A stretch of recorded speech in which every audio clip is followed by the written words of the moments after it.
आज मैं आप सभी के सामने बहुत ही इम्पॉर्टेंट टॉपिक पर चर्चा करने जा रही हूँ। बहुत ही महत्वपूर्ण विषय है।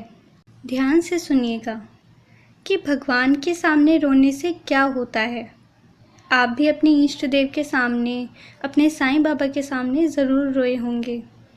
जब आप दुखी होते हैं तब आप अपने घर के मंदिर में ज़रूर अपने इष्ट देव के सामने, अपने ईश्वर, अपने साईं के सामने साईं बाबा की प्रतिमा या उनके स्वरूप को निहारते हुए बहुत रोते हैं। आपकी आंखों से आंसू आते हैं और साथ ही आपका हृदय बिलख जाता है और आप उस परेशानी को अपने ईश्वर को, अपने साईं बाबा को बताना चाहते हैं। मदद मांगना चाहते हैं कि मैं जिस परेशानी में फंसा हुआ हूँ, मुझे इस परेशानी से बाहर निकालें। तो उस समय आपकी आंखों से आंसू क्यों आते हैं? आपने देखा होगा बहुत सारे ऐसे लोग होते हैं जो हर किसी के सामने नहीं रोते, अपने माता पिता के सामने भी नहीं रोते जब उन्हें परेशानी आती है। पर ऐसा क्या होता है कि आप अपने ईश्वर के सामने, अपने बाबा के आगे बिलख बिलख कर रोने लगते हैं। अपने भगवान के प्रति जो आपकी गहरी आस्था है, बाबा के प्रति जो आपकी गहरी आस्था है, श्रद्धा है, एक रिश्ता जो आपने उनसे बना रखा है, जो सर्वप्राय है, वे लोग जो अपने इष्ट देव के प्रति पूर्ण समर्पण हो जाते हैं, सब कुछ उन्हीं को मानना शुरू कर देते हैं। ख़ास तौर पर वो लोग जिनकी या तो माँ नहीं होती या वो माँ का रिश्ता कायम कर लेते हैं, एक माँ का रिश्ता बना लेते हैं अपने साईं से, जिनकी माँ नहीं है, और जिनके पिता नहीं हैं वो पिता का रिश्ता बना लेते हैं अपने इष्ट देव के साथ, अपने बाबा के साथ। और जिनके माता पिता दोनों नहीं होते वो माता पिता दोनों का ही रिश्ता बना लेते हैं अपने साईं के साथ, अपने ईश्वर के साथ। और जब भी दुखी होते हैं अपने माता पिता के सामने, यानी कि अपने साईं के सामने, अपने भगवान के आगे बिलख बिलख कर रोते हैं। पूर्ण समर्पण आपका उस समय पर होता है। ये वो समय होता है जो आपके हृदय की पीड़ा है वो आपकी ईश्वर के सम्मुख होती है। उस समय आप दिखावा नहीं कर रहे होते, उस समय आप एक एक बात जो आपके मुख से निकल रही होती है वो आपके हृदय से जुड़ी हुई होती है। जो पीड़ा, जो परेशानी जो आप महसूस करते हैं वो आपके हृदय से निकलकर आपके इष्ट देव के सम्मुख होती है। उस समय ना कोई दिखावा होता है और ना ही आपके आसपास आपको कुछ अनुभव होता है। सिर्फ आपके सामने आपके साईं हैं और आप उनके सम्मुख बिलख बिलख कर रो रहे हैं।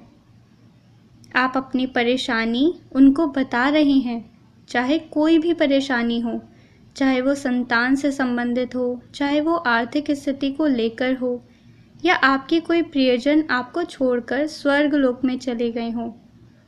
उस समय आपके हृदय से जो वाणी निकलती है वो सीधा आपके साईं, आपके भगवान तक पहुंचती है। और कहा जाता है कि जिस समय आपके आंसू आ जाते हैं पूजा करते समय, उस समय साईं हमारे इष्ट साक्षात विराजमान होते हैं। जहाँ पर भी आप पूजा कर रहे होते हैं उनकी ऊर्जा, उनकी शक्ति महाविद्यमान होती है। उस समय मांगा गया कोई भी वरदान, कोई भी इच्छा जो ज़रूर पूर्ण होती है, क्योंकि इष्ट देव ना तो भोग के भूखे होते हैं, ना ही किसी वस्तु के, ना ही किसी चढ़ावे के, वो तो श्रद्धा भाव के भूखे होते हैं। आपके हृदय से जो श्रद्धा निकलती है, जो पूर्ण समर्पण होता है, उसमें कोई दिखावा, कोई मिलावट नहीं होती।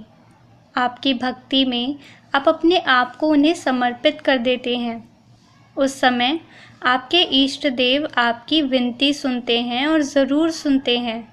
ये वो समय होता है जिस समय आपकी इच्छाएं पूर्ण होती हैं। ये वो समय होता है जिस समय उनकी कृपा आपको प्राप्त होती है। मैं आपको बता दूं कि जो लोग कई सालों से पूजा कर रहे हैं, कई महीनों से पूजा कर रहे हैं, उन्हें ईश्वर की कृपा प्राप्त नहीं होती।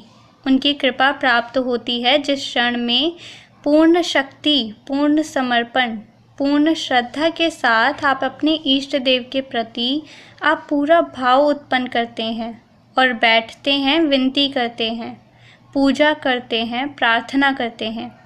वो जो क्षण होता है, वो क्षण यही होता है जिसकी आपके इष्ट देव को प्रतीक्षा होती है। वो क्षण यही होता है जिसमें आपकी आँखों में से आंसू आते हैं।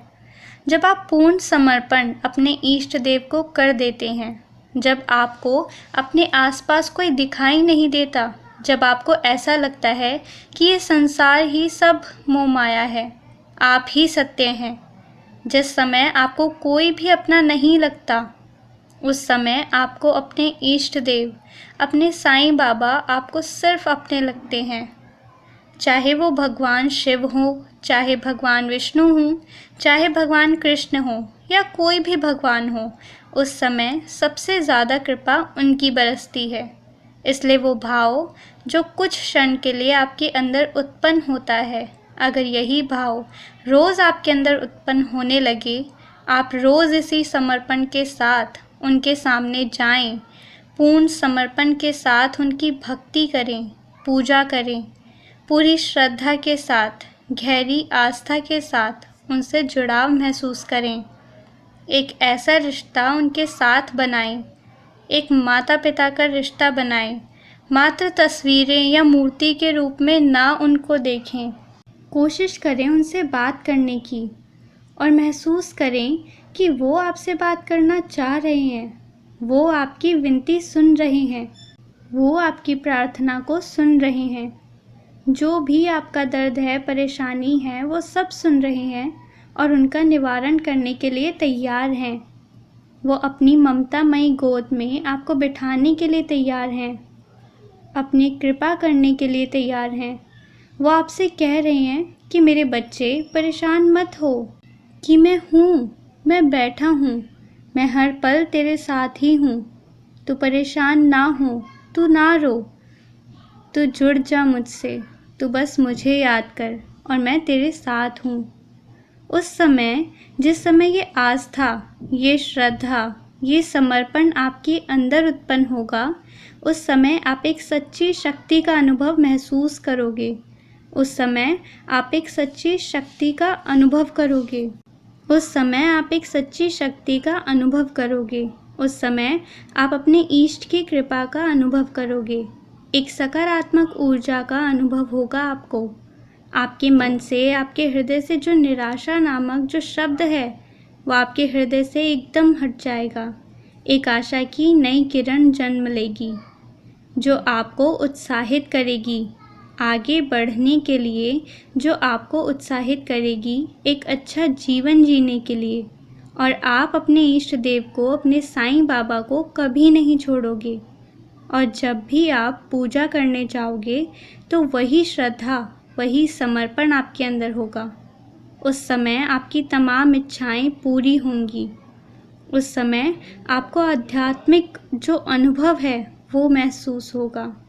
उस समय आपके अंदर एक नई ऊर्जा का संचालन होता है, जो कि आपको इस लायक, इस योग्य बनाती है कि आप ईश्वरीय तत्व को हासिल कर पाओगे और साथ ही इस संसार में अपना व्यक्तित्व बना पाओ, अपने माता पिता का नाम कर पाओ। इसलिए जब भी आपकी किसी भी पूजा पाठ, किसी भी भगवान की पूजा करो, तो पूरी श्रद्धा के साथ, गहरी आस्था के साथ करें। पूर्ण समर्पण के साथ आप खो जाएं। ना देखें कि आपने कितना समय भगवान को दिया है। जब आपको तृप्ति हो जाए, संतुष्टि हो जाए कि हाँ, जिस प्रकार आप अपने माता पिता से बात कर रहे हैं, उसी प्रकार आप उनके सामने बैठे हुए हैं, बातें कर रहे हैं, तो आप देखेंगे कि वह संजीव हो चुके हुए हैं और वे आपकी बातें सुन रहे हैं। इसे पूर्ण श्रद्धा और विश्वास के साथ उनको याद कीजिए। वो आपकी बात ज़रूर सुनेंगे। आशा है आपको ये वीडियो ज़रूर पसंद आए। चैनल पर नए हैं तो चैनल को सब्सक्राइब कर लीजिए, जिससे आप भी साईं कृपा चैनल के परिवार के साथ जुड़ सकें, हमारे इस परिवार का एक खूबसूरत हिस्सा बन सकें और साईं बाबा की कृपा प्राप्त कर सकें। मिलते हैं एक नई वीडियो के साथ। तब तक साईं को समर्पित हो जाओ। साईं नाम में ऐसे रम जाइए कि आपको पूरा वातावरण साईंमय नजर आए। ओम साईं राम। बाबा सबका भला करें।